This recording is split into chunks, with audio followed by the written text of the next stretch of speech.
Покривната повърхност трябва да бъде предварително подготвена.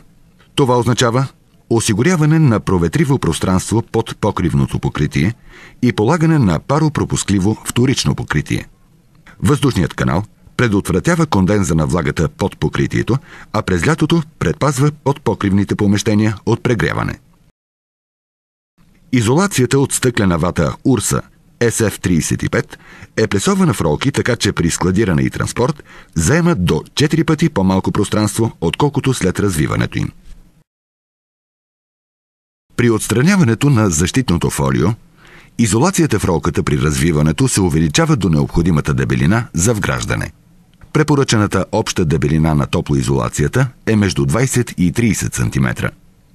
Дебелината на изолациите е определена в наредба номер 7 за топло съхранение и икономия на енергия в сгради от 15 декември 2004 година. В зависимост от пространството между двете греди, разрязваме изолацията на подходящо големи плочи. При това оставяме от 1 до 2 см по-голям размер за по-доброто уплътняване на изолацията между гредите. Взимаме изолационната плоча и я поставяме между гредите. Върху гредите закрепяме с метални окачвачи CD профил на сухомонтажна конструкция. След CD профила поставяме втория слой на изолацията.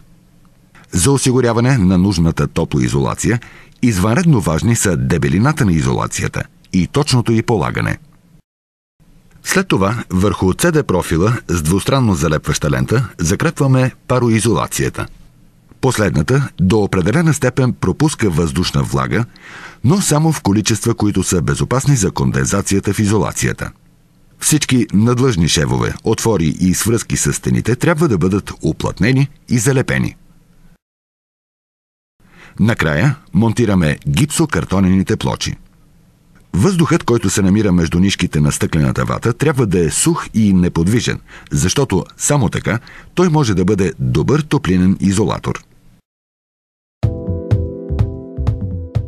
Вграждането на изолация Урса е бързо и лесно изпълнимо, а всички продукти са съвместими с околната среда и са безопасни за здравето. Убедени сме, че с изолацията Урса ще се чувствате комфортно във вашия дом.